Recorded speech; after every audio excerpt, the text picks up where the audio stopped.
The Bourne Identity is a movie that I've seen many times in the past, but this version is actually a fan edit based on this CinemaSticks video about how all the Treadstone scenes can be cut out of the film for most of the film until the very end.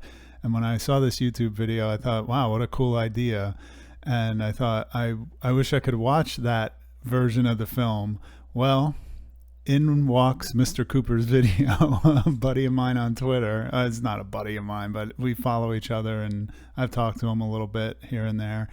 He did a fan edit of the CinemaSticks concept, and my wife and I watched it, and it was pretty cool. It was actually a really neat idea to just have you be with Jason and Marie for almost the whole movie until the Clive Owen cameo.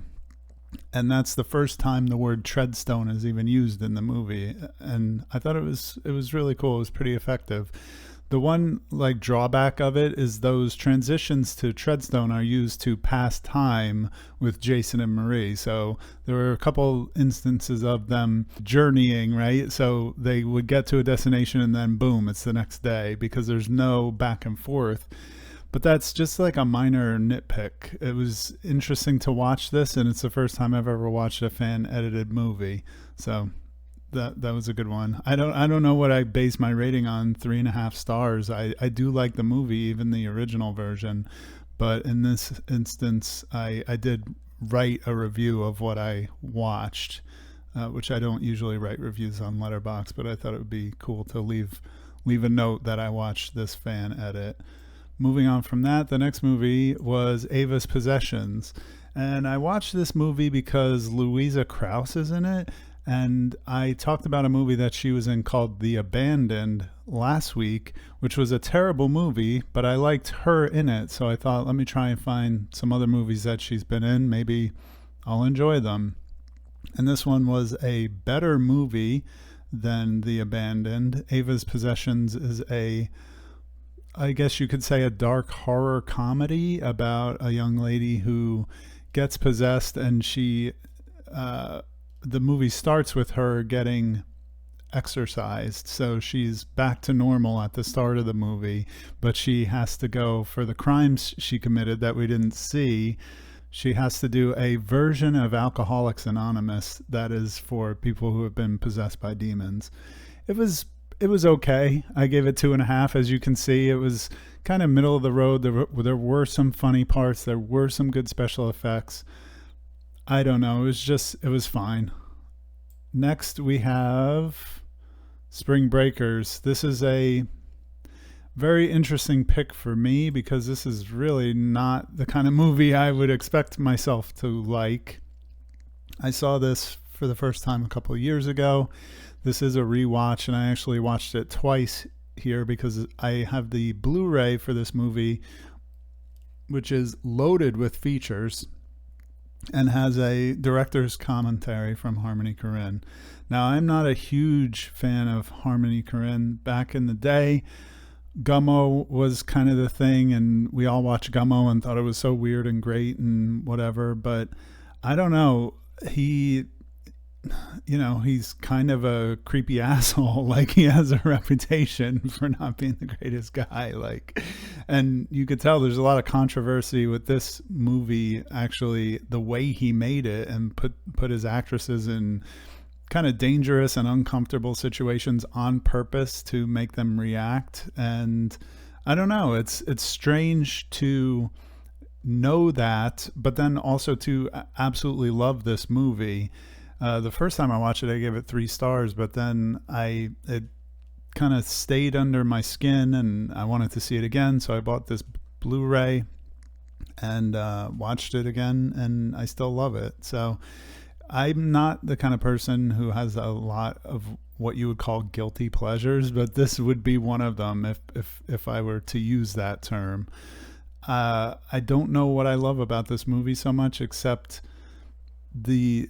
I think the director achieved his goal of making a movie that's more of a vibe, and it's more of it emulates a music video. There's a lot of great music in here. Skrillex and Cliff Martinez collaborated on scoring the film, and there's a lot of it's just music throughout. And for me, I'm a big music lover, so good music in a movie or video game can really elevate the movie or video game, and it does in this case. The movie's also hilarious. James Franco plays this kind of white rapper, like a riff raff, if you know him. Like it's kind of that kind of character with the grill in the, you know, the grills in your teeth and all this kind of gangster lifestyle, but he's also kind of this like fake spiritual guy, and it's just kind of it's hilarious. And then the main cast of Ashley Benson, Vanessa Hudgens, Selena Gomez, and Harmony Korine's wife, Rachel Corrine, play the four girls who are like these archetypal characters who go to spring break. They fund their trip to spring break by robbing a like barbecue restaurant. They end up, when they're at spring break, going to jail because they were at a party where there was drugs. James Franco, as this rapper, bails them out, and then one by one, they kind of, actually not one by one, but Selena Gomez, who plays the character Faith, decides she doesn't want any more of this situation and goes home. Then Cotty, the character played by Rachel Corrine, gets shot in the arm. She has to go home. The remaining two girls, played by Ashley Benson and Vanessa Hudgens, stay behind and help James Franco take out one of his rivals via this ridiculous shootout at the end of the movie. So describing it, it's silly just to even talk about it, but I think it's a really good picture of a certain time. Like it came out in 2012, and it's very much of its era, and the music plays a big part in that. Again, the actresses were put in real dangerous situations, like real life dangerous situations, and it's strange in a sense that this movie is so cozy to me. It doesn't feel like foreboding and dangerous, even though it is. I don't know why. This is a movie that I have an idea for a YouTube video one day that I'm going to make called Movies That I Love That I Cannot Recommend. And this, I think, is one of them. I love this movie a lot, and it's hard to recommend to people because it's so weird, off-putting. If you read reviews of it, there's a lot of people who hate this movie, but it's one of my favorites. So speaking of a favorite, this is a brand new favorite of mine. It's called Possessor. It's directed by Brandon Cronenberg, who did Infinity Pool, which is the only other movie I've seen of his so far. I liked Infinity Pool, didn't love it. I thought a lot of the psychedelia, the like really out there stuff was just was a little long and got a little boring, and like, come on, man, like what are we doing here? But in this movie, there are similar scenes that have that kind of stuff, but I feel like it serves the story way more, and that these scenes, I found out, were done with practical special effects, so I appreciated them even more after learning that. Possessor is a science fiction movie about an assassin played by Andrea Riseborough, who through science fiction technology is able to inhabit the bodies of other people in order to carry out her assassinations. And she works for this like corporation, and part of what she's doing is like this corporate espionage thing, and it's like a literally hostile takeover. And there's this whole plot about a character played by Christopher Abbott who she's going to inhabit. I didn't mean for that to rhyme, but it did. And the often used sci-fi trope of inhabiting somebody else's mind, and how it would be a struggle between the original person and you invading their mind. And the way they do this visually is awesome.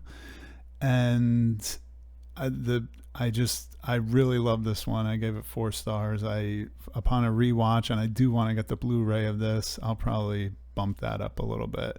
I will say, one caveat for this film is that it's very, very sexually explicit. There's downright pornographic scenes in this movie, and I did watch the uncut version. I didn't know what I was getting myself into, to be quite honest. I thought it would be more gore and blood, which it is from my understanding. But boy, oh boy, there is some full-on everything. I mean, yeah, just know that I'm not going to go into the gruesome details, but yeah, that was a little bit off-putting, and I think actually if I watch this movie again, I'd be interested to see the theatrical cut with a little bit of that stuff cut out. I might even enjoy that a little bit more. But Possessor rules. Jennifer Jason Leigh is also in it, and she's great. Next, we have Ikiru, which is an interesting movie for me because I bought this I bought the Criterion Blu-ray like 10 years ago or something, and it was way before I was collecting boutique Blu-rays. I just bought it. I don't know why. I had it sitting on a bookshelf forever. Fast forward several years, I started collecting Blu-rays and Criterions and all this stuff, but throughout all this time, it just sat on my shelf, and I think I was like just not into watching a 2.5 hour long movie. Now, I did like this movie. I gave it 3 stars. I didn't love this movie. I think this movie is because this movie is so sentimental, it's either going to hit you or it isn't. And it didn't hit me in that way, but I can recognize that it was a very cool story told kind of unconventionally. It stars Takashi Shimura, who is one of the most prolific and famous Japanese actors of all time. And his character discovers that he has a form of stomach cancer and he only has several months to live. The way they go about revealing this is kind of interesting. He goes to the doctor and there's another patient in the waiting room with him, and that other patient says, "Oh, they're just going to tell you you have an ulcer, but that really means you have stomach cancer." And he says all this outlandish things about how the doctors are going to lie to him, and then it actually happens. So I thought that was kind of interesting. But then the thing about the movie is that the guy plays a civil servant who has done his job diligently throughout his entire life, but he hasn't actually lived his life. And I think, like one of my other favorite movies, Shin Godzilla, this movie is as much a commentary on Japanese bureaucracy as it is a commentary on, live your life to the fullest while you have a chance. Because in the beginning of the movie, you see scenes of this gentleman at his job, and there are citizens coming in and kind of complaining that they need a park built, and there's a cesspool where the park should be. And the whole sequence is these different departments passing the buck to each other, like, "Oh, that's not us, that's the road department." The road department, "Oh, that's not us, that's the construction department," or whatever. They just go around and around. "Oh, you got to talk to the deputy mayor first before you talk to us." And it's this whole red tape nightmare kind of thing. And then another aspect I really loved about this movie is that the man finds friends in kind of unlikely places, and it's not his family, it's not his co-workers, it's actually a guy he meets in a noodle bar and a former co-worker who he ends up really connecting with. And I won't spoil the end, but it is a very nice and kind of satisfying ending. It just, I don't know, this one didn't get into my heart the way I wanted it to. And I don't know, it's going to stay in the collection, but it's going to be maybe another 10 years before I watch it again, and maybe I'll appreciate it more. Next, Predestination is a movie that I have seen before. This is a rewatch. I didn't see myself watching this again, except for I talked about a coworker of mine who was my Secret Santa, who I told the Secret Santa wish list that I just wanted science fiction and horror movies on Blu-ray, leaving it open-ended, and she got me, amongst other movies, Predestination was in there. So I didn't own it, so I was very happy, but I have seen it before, so this is a rewatch. But as you may know, this is a movie that warrants many watches because there's so many details to it.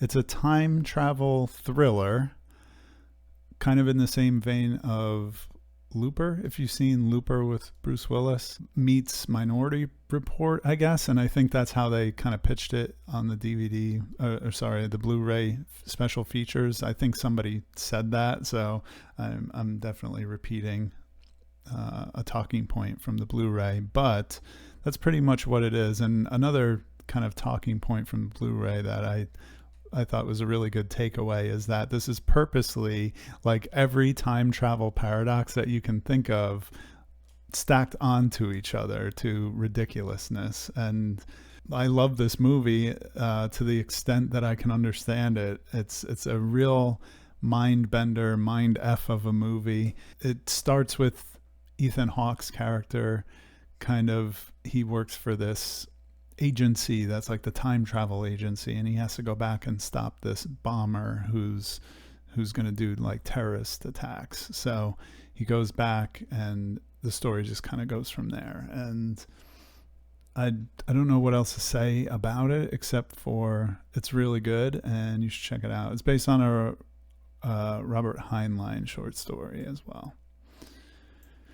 Invasion of Astro Monster is ostensibly a Godzilla movie. Godzilla is in it. This is one of the movies that you can kind of complain there's not enough Godzilla in it, but I actually love this one because it is more sci-fi. It's a 60s sci-fi movie above anything else. Like, it's less a Godzilla movie and more a 60s space movie where you have the astronauts Glenn and Fuji going to the newly discovered planet X to explore it, and they meet this race of aliens who say, we're being attacked by Monster Zero and we have to live underground because Monster Zero is destroying our planet, and Monster Zero is King Ghidorah.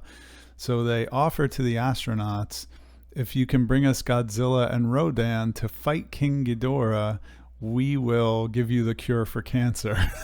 So it's really cool. The premise here is awesome, and there's a lot of intrigue and back and forth with the aliens. Maybe they're not all that they're cracked up to be. And also, let's not forget, this movie features the world famous Godzilla victory dance. So it's worth watching just to see that alone. Gun Crazy is a really great noir film from 1950. It stars Peggy Cummins and John Dahl. John Dahl, when I was watching this movie, I was like, where have I seen this dude? I know I've seen this guy in a movie before. And John Dahl was in Alfred Hitchcock's movie Rope, and that's where I know him from.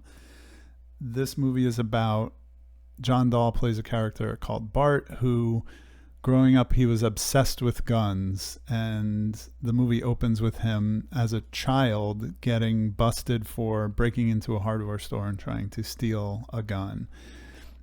His sister defends him in court by saying he's just obsessed with guns, he's not obsessed with violence, he would never kill anything. In fact, they show him once killing a chick, like a baby chicken in the yard with a BB gun, and he feels a ton of remorse for this and vows never to kill anything with a gun. Fast forward to his adult life, he went to whatever juvie for stealing the gun, and he went through the army, I think he says, and comes back to normal life, and he's still really into guns. He's collecting them. He wants to get a job with Remington, and he goes to a circus and meets Peggy Cummins' character, I believe is called Lori, and she puts on an exhibition in the carnival with like trick shooting. So she's shooting a balloon out of someone's mouth, or like they have this crown with matches and lights the matches with the shots. And Bart meets her and they kind of hit it off. There's a wager at the carnival that he can't shoot better than her. It's all cool stuff. But what really makes this movie cool is that it was really innovative and ahead of its time with the stunts as far as the driving stuff. Like there's these long shots of the camera being behind the two main characters who are driving the car getting ready to do a heist. So what happens is Laurie wants to leave the carnival. Bart can't support her because he doesn't have a job yet. So they say, let's start doing heists and sticking people up will be a stick up duo kind of thing.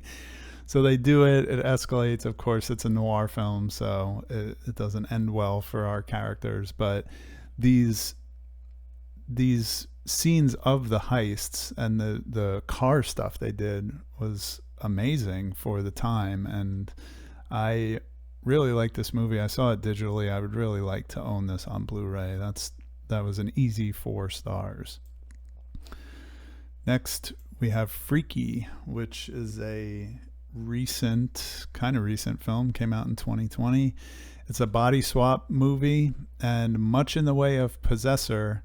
I didn't really talk about how good of an acting job Andrea Riseborough and Christopher Abbott did in Possessor of playing, actually, I guess they didn't play each other, so credit goes to Christopher Abbott for playing Christopher Abbott's character being possessed by Andrea Riseborough's character. So in Freaky, you have a similar situation where Vince Vaughn and Catherine Newton swap bodies, and the premise is that Vince Vaughn's character is a serial killer, Catherine Newton is a high school student, and he tries to kill her and gets swapped with her because they use this magical dagger. It's a silly, stupid movie. The acting was great. Vince Vaughn and Catherine Newton did a good job of playing each other. The kind of comedy was inconsistent. I found that there was like a token gay character and he was extremely annoying. I thought the love interest of Catherine Newton's character came off as more believably gay than the gay character.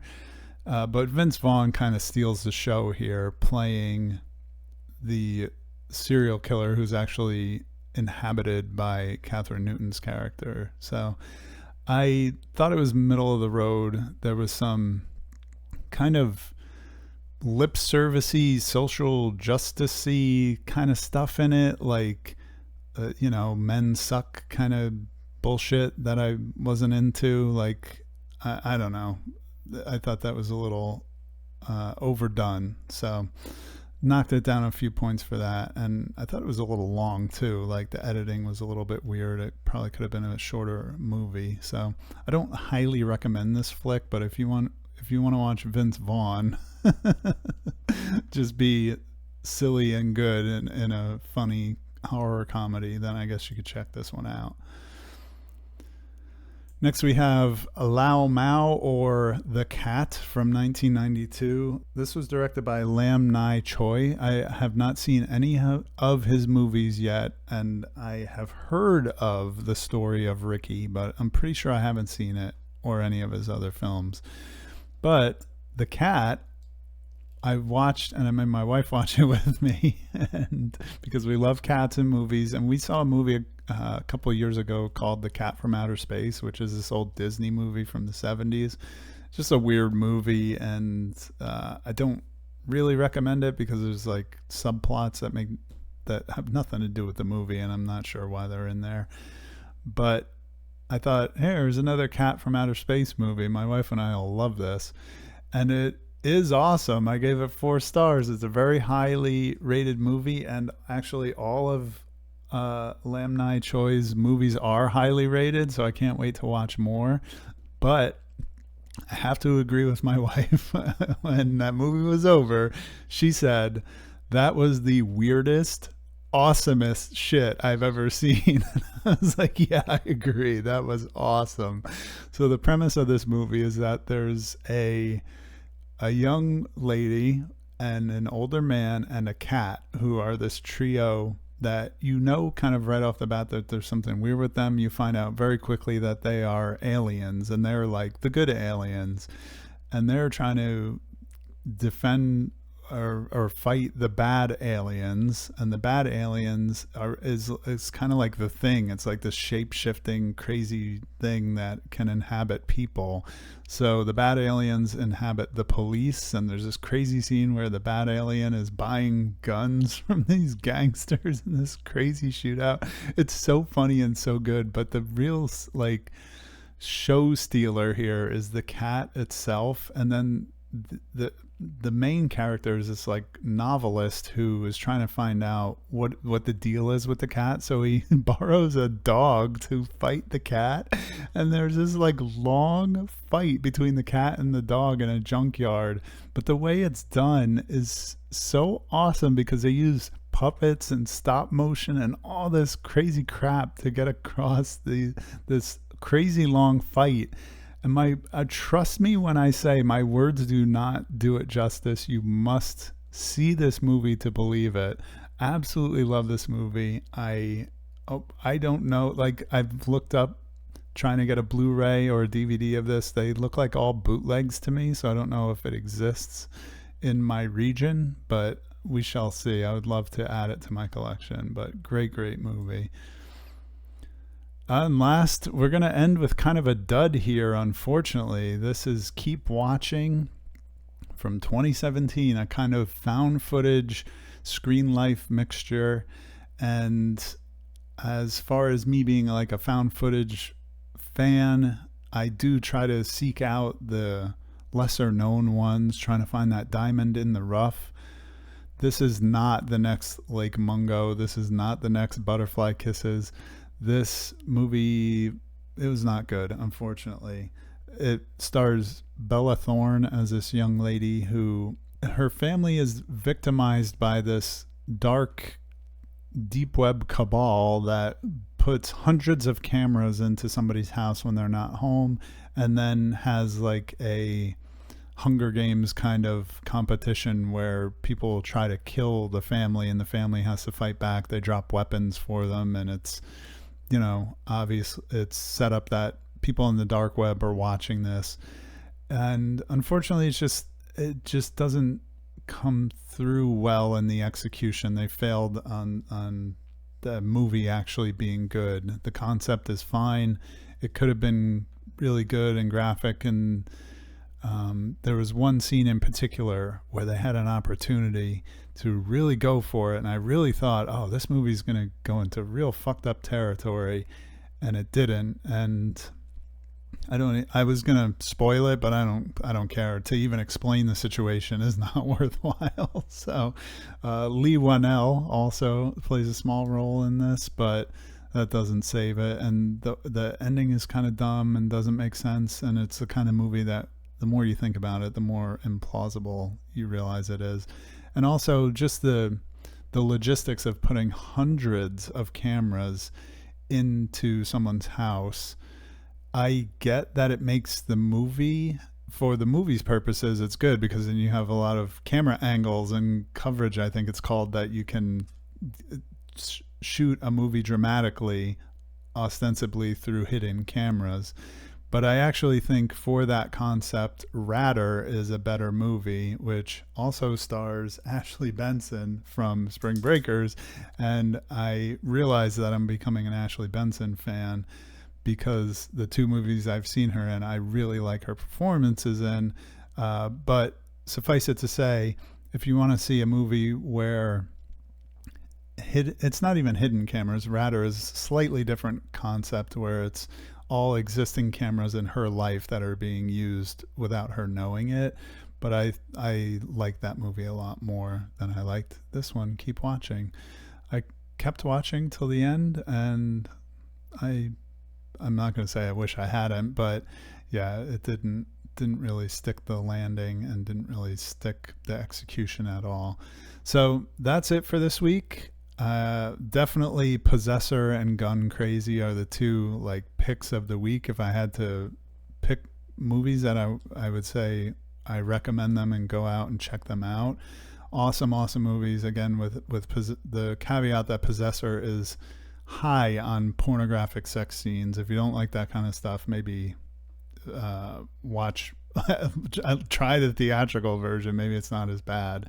And if you can get your hands on The Cat or Lao Mao, you should check that one out as well. So thanks for watching the video, and I'll see you next week.